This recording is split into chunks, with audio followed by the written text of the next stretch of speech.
October 1958. The Texas Panhandle. A wheat farm 40 miles north of Amarillo. Walter Vaughn dies in his own field in February. The bank sends the letters in spring. By October, they bring the auction to the front lawn. Ada Vaughn stands on her porch and watches strangers park their trucks in her husband's wheat stubble. 31 years that land has been in the family.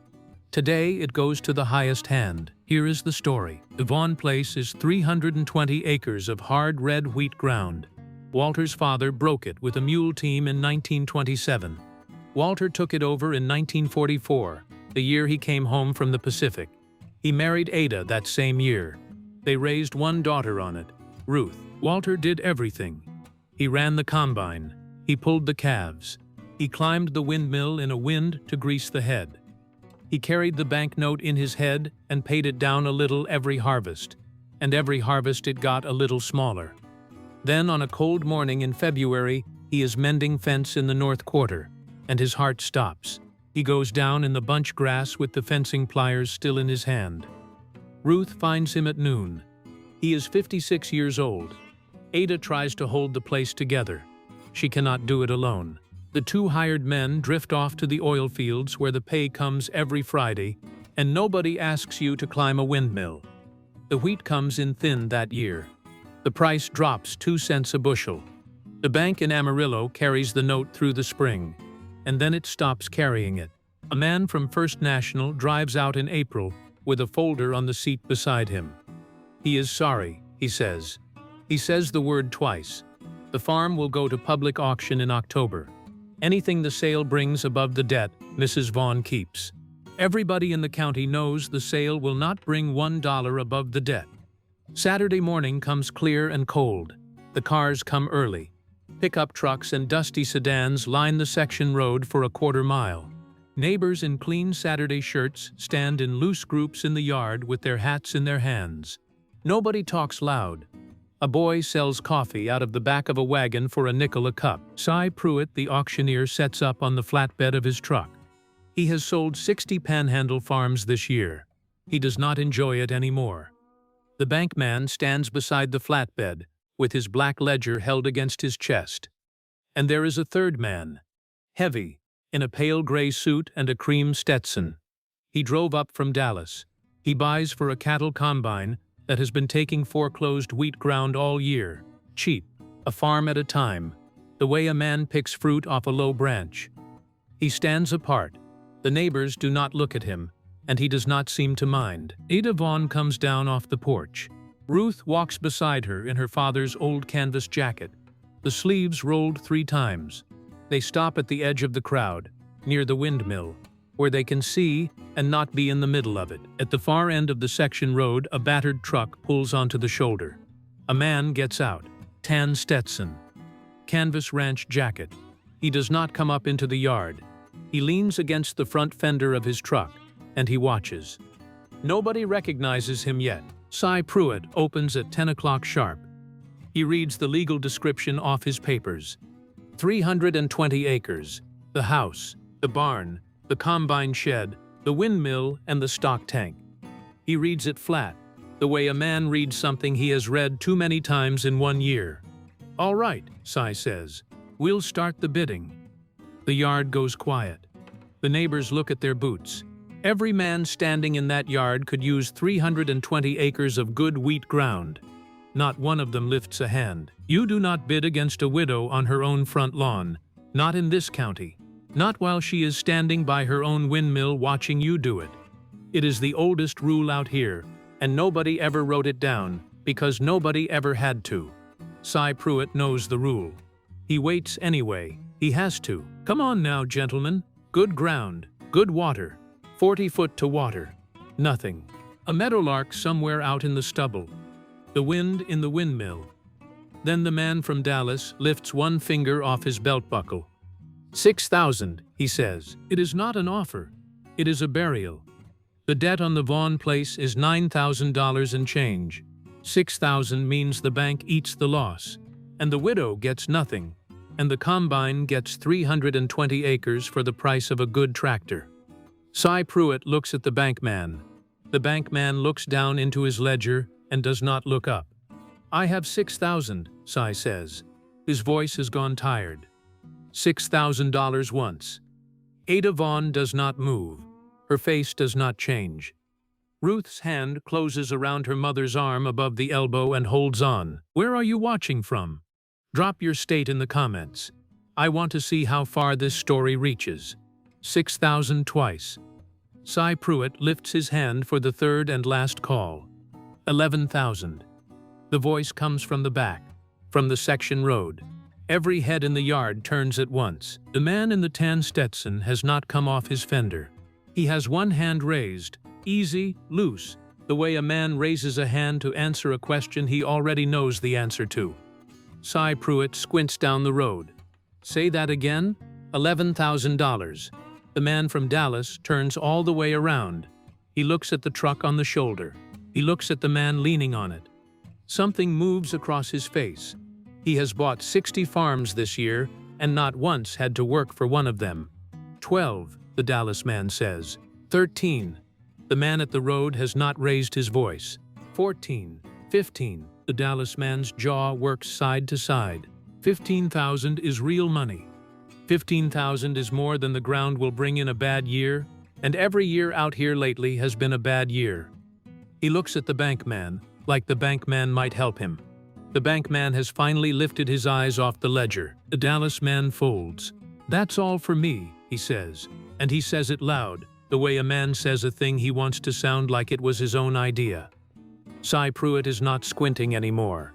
He is standing up very straight on his flatbed. "I have $15,000, Cy calls. 15,000, bid from the road." He lifts his hand. 15,000 once. The yard does not breathe. The boy with the coffee wagon has set down his pot.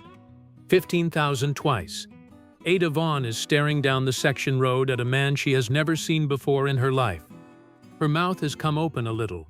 She does not know it has. "Sold," Cy Pruitt says. "Sold, for $15,000. The man comes up the section road and into the yard. He walks the way a man walks when the hard part is already done. The neighbors part to let him through, and they do it without being asked. By the time he reaches the flatbed truck, half the yard has placed the face, and the other half is being told in low, fast whispers. He does not go to Cy Pruitt first. He goes to the bank man. "Cash," he says. He takes a long brown leather wallet out of his coat. He counts it onto the lowered tailgate of the flatbed. $100 bills. He counts slow, in the open, in front of 60 witnesses, and he counts it only once because he counts it right. The bank man counts it again with shaking fingers. $15,000. It covers the debt. It covers the back interest. It covers the auctioneer's fee. And there is money left on the tailgate when he is done.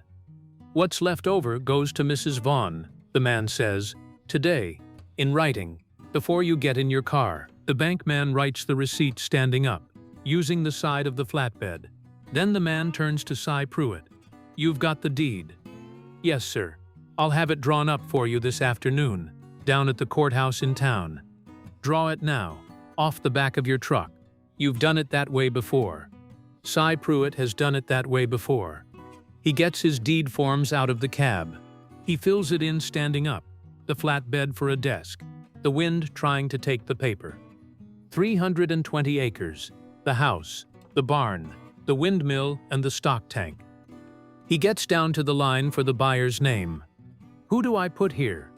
The man looks across the yard. Ada Vaughn is still standing by the windmill.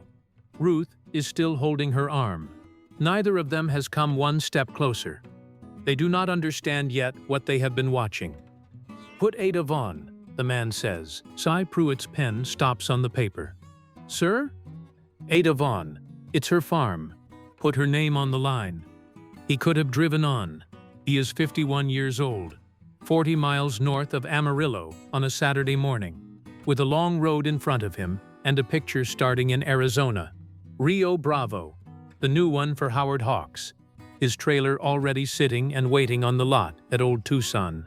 He could have heard an auctioneer's voice carry off a section road and kept his boot down on the gas. He could have bought the ground and kept it, the way the man from Dallas would have kept it, the way almost anybody would have kept it. But instead he counted $15,000 onto a stranger's tailgate and put a widow's name on the deed. Cy Pruitt finishes writing. He climbs down off the flatbed and carries the deed across the yard himself, and the whole crowd watches him walk it the whole way. He puts it in Ada Vaughn's hands. She reads it again. Her hand starts to shake, and Ruth takes the paper from her before it can fall. "I can't," Ada says. She is looking past Cy Pruitt, at the man by the truck. "Mister, I can't ever pay this back. I don't have it. I will never have it. It isn't a loan. Then I can't take it. I can't take it from a stranger. Have you ever had someone hand you back the one thing you were certain you had already lost? It takes the breath out of you. It takes a while before your own hands will believe it." The man crosses the yard to her. Up close, he is older than the pictures of him. The crowd has gone dead silent. Even the wind seems to drop. "Mrs. Vaughn." "Yes. Your husband. He served." Ada nods. "The Navy. The Pacific. 42 to 45. He came home in 44 to put the crop in and went back. Then he already paid for this ground. Paid more than $15,000 for it." He touches the brim of his Stetson. "It isn't charity, and it isn't a loan. Call it back pay. Long overdue. You keep the farm. You bring the wheat in. You send that girl to school if she's got a mind to go. And if she's got a mind to stay and farm it, you let her do that too." Ruth Vaughn looks up from the deed in her hands. "What's your name?" she asks him. "I want to know it, so I can tell people who did this." The man is already turning, already walking back toward the section road. "Tell them a fella stopped for the auction," he says, over his shoulder. But Cy Pruitt, up on his flatbed, has had the face placed for 10 minutes now, and Cy Pruitt cannot hold it in. "That's John Wayne," Cy says, to nobody, to everybody, to the whole quiet yard. "Lord, that's John Wayne." The man does not turn around. He lifts one hand, the same easy hand he raised to bid, and he keeps on walking. He gets into his battered truck. He pulls off the shoulder and onto the section road, and points it south and west, toward Amarillo, toward Arizona, toward the picture that is waiting on him at Old Tucson. The dust comes up behind the truck and hangs there in the cold October light. Ada Vaughn stands in her own yard, on her own ground, holding nothing, because her daughter is holding the deed. She watches the truck until the truck is gone. Then she stands there a while longer, after it is gone. Ada Vaughn brought the wheat in. She brought it in that first fall with Ruth up on the truck and 2 neighbor men who would not take her money, and then took half of it because she would not quit holding it out. The crop was thin again. It did not matter. The ground was hers. There was no note on it. There was no man from the bank coming up the section road in April with a folder on the seat. She farmed it 23 years. She learned the combine. She learned the windmill, the whole greasy top of it, in the wind. She kept Walter's old habit of carrying the place in her head. Except now, there were no loans in there, only the running of it. And she ran it. Ruth went down to the teacher's college at Canyon for 2 years, and then came home, because she wanted to, and married a Panhandle boy named Tom Edelman, and the 2 of them worked the ground alongside Ada. Ada Vaughn died in the farmhouse in 1981. She was 76. The wheat was already in the ground. Ruth and Tom kept farming it. After them, their son. 320 acres, 40 miles north of Amarillo, never sold again, never mortgaged again, handed down the way Walter's father had meant for it to be handed down. John Wayne drove on to Arizona that October and made Rio Bravo. He made a great many pictures after it. He never once spoke of the auction in the Panhandle. Not to a reporter, not in an interview, not in any letter anybody ever turned up. The man from Dallas told the story for years, in cattle combine offices, the way a man keeps telling a story that still bothers him a little. That is most of how it ever got out at all. $15,000. One Saturday morning. One hand raised easy off a section road. Ada brought in 23 harvests on that ground. Ruth and Tom brought in better than 30 more after her. The wheat that came off those 320 acres across the next half-century fed people who never heard the story. It paid for a teacher's college education and a new windmill head in 1971, and 2 more weddings in that same front yard. All of it grew up out of a deed that a county auctioneer filled in standing up, with the wind pulling at the paper off the back of a flatbed truck. The farm is still there. It is still a working wheat farm. If you drive 40 miles north of Amarillo and turn off on the right section road, you will see the windmill first, and then the house. Inside the house, in the kitchen, there is a framed document on the wall beside the window. It is the original deed. October 1958, 320 acres, conveyed to Ada Vaughn. Down at the bottom, in Cy Pruitt's careful hand, is the line the auctioneer added before he carried it across the yard that morning. Purchased and conveyed the same day, at no charge to the grantee, by request of the buyer. The buyer's name is not written anywhere on it. He would not let Cy write it down.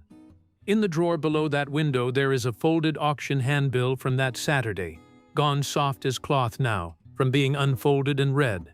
And there is one photograph, Ada and Ruth on the porch steps, October 1958, the 2 of them holding the same single piece of paper between them, and neither one of them quite smiling yet, because it had not finished being real. The afternoon sun comes through that kitchen window and lies across the framed deed for a while every day. Then it moves on off the wall, and out past the window, the wheat keeps coming up. If this story reached you, do me a favor. Pass it on. Share it with a veteran in your life. Hit that subscribe button if you haven't yet. There are more Duke stories coming.